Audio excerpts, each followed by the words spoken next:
Seguidores de Bolsonaro asaltan durante unas horas el presidencial, la Corte Suprema y el Congreso. Barbarie, dijo Luiz Inácio Lula da Silva, con la furia contenida. Fascistas fanáticos. Añadió cuando Brasil todavía no salía del estupor, a una semana de haber asumido. El presidente enfrentó la situación tan profetizada. Miles de seguidores del ultraderechista Jair Bolsonaro se concentraron en Brasilia ante la indiferencia de las autoridades capitalinas. Invadieron los predios del Congreso Nacional y el Tribunal Supremo, STF, para dirigirse luego al Palacio Planalto, sede del Ejecutivo, con un mismo y alucinado propósito: pedir una intervención militar que desplace a Lula del Ejecutivo. Las fuerzas de seguridad retomaron el control de la situación después de varias horas de desconcierto y tensión. Fueron arrestadas al menos 200 personas y secuestrados 40 buses. La aventura golpista tuvo lugar una semana después de la toma de posesión. En la misma ciudad y ante una multitud alborozada por la creencia en el inicio de un cambio de época. Es muy triste de que después de la fiesta haya ocurrido esto, aseguró el mandatario, quien se encontraba en São Paulo, el episodio inédito en la historia política de Brasil, que incluyó la destrucción de parte del Parlamento, las sedes del Ejecutivo y del STF. Se mira en el espejo de la tentativa de toma del Capitolio, en 2021, por simpatizantes de Donald Trump. Aquel hecho estremeció a Washington el 6 de enero de 2021. 2 años y 2 días más tarde, el bolsonarismo más radical intentó repetir la cruzada desestabilizadora.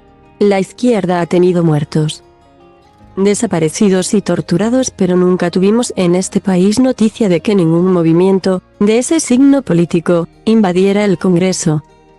He perdido 3 elecciones y nunca un militante de izquierda hizo esto. Vamos a descubrir quiénes financiaron a estos vándalos. Pagarán con la fuerza de la ley, remarcó Lula y apuntó directamente contra Bolsonaro. Hay varios discursos del expresidente que estimularon a los golpistas, sin nombrarlo. Lula lo llamó genocida.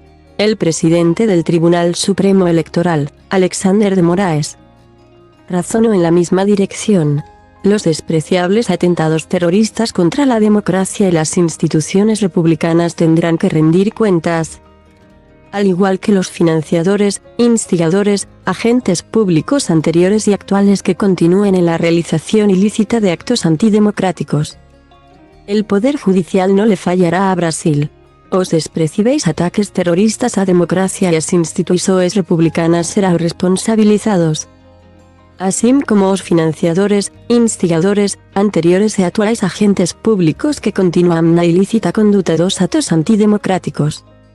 O judiciario no faltará ao Brasil. Alexandre de Moraes, @Alexandre, 8 de enero de 2023. Intervención federal. Lula decretó la intervención federal hasta el 31 de enero. Su gobernador, Ibanez Rocha, fue calificado de incompetente. Miriam Leitão, una influyente analista, aseguró que el gobierno del capitalino actuaba en connivencia con los manifestantes. Justo antes del motín, policías del Distrito Federal charlaron y se tomaron fotos con la gente de la horda. Muchos de los bandidos golpistas abandonaron el campamento terrorista frente al cuartel general del ejército para realizar incursiones contra los 3 poderes. Escoltados por la misma policía, señaló otro comentarista, Vinícius Torres Freire. El secretario de Seguridad Pública en esas horas de pavor era nada menos que Anderson Torres. Él es ministro de Justicia de Bolsonaro, quien recibió en Estados Unidos, donde disfrutaba de unas vacaciones, la noticia de su exoneración. Los gobernadores de todos los estados federales expresaron su repudio por un acto calificado de terrorista.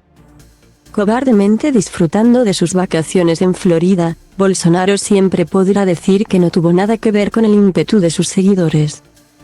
Ahora la puerta está abierta a una reacción aún más dura por parte del Departamento de Justicia, lo que en última instancia podría beneficiar a Lula, sostuvo Folha de São Paulo.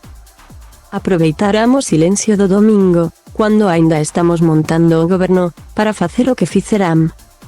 E vocês sabem que existen varios discursos do expresidente estimulando iso. E iso tamén é responsabilidade dele e dos partidos que sustentarán ele.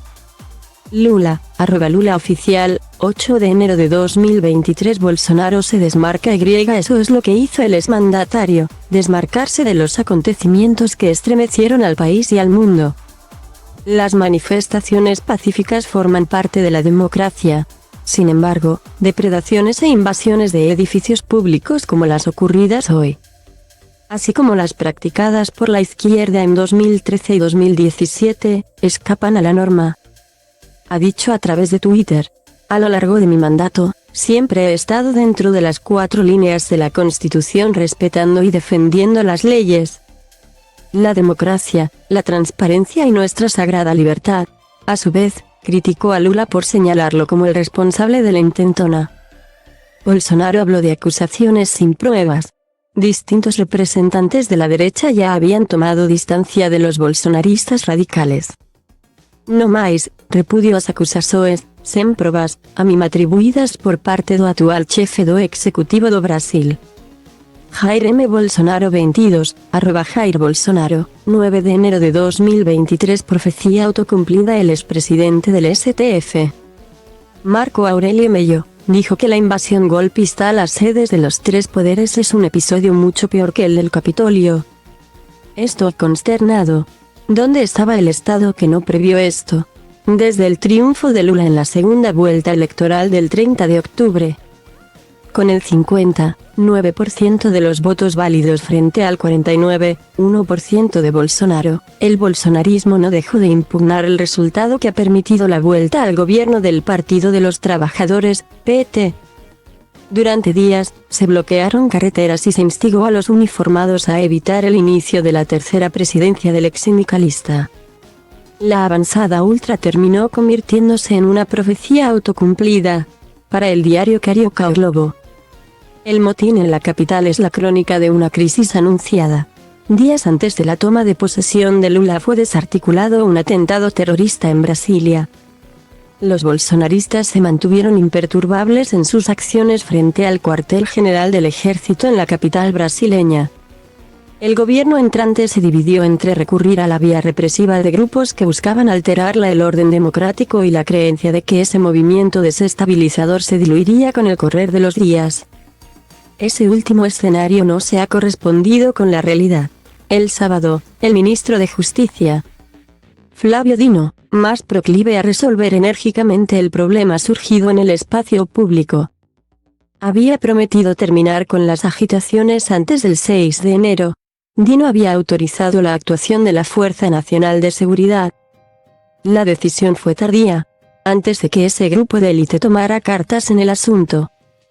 Brasilia y ardía.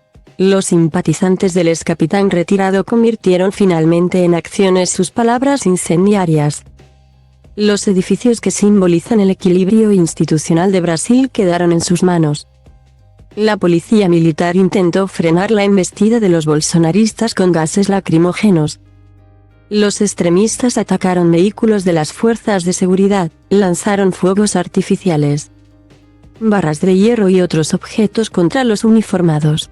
El factor castrense El Domingo Negro de Brasilia promete coletazos dentro y fuera del gobierno. El ministro de Defensa, José Múcio, caminaba por una cuerda floja, mientras se veían las imágenes de la destrucción.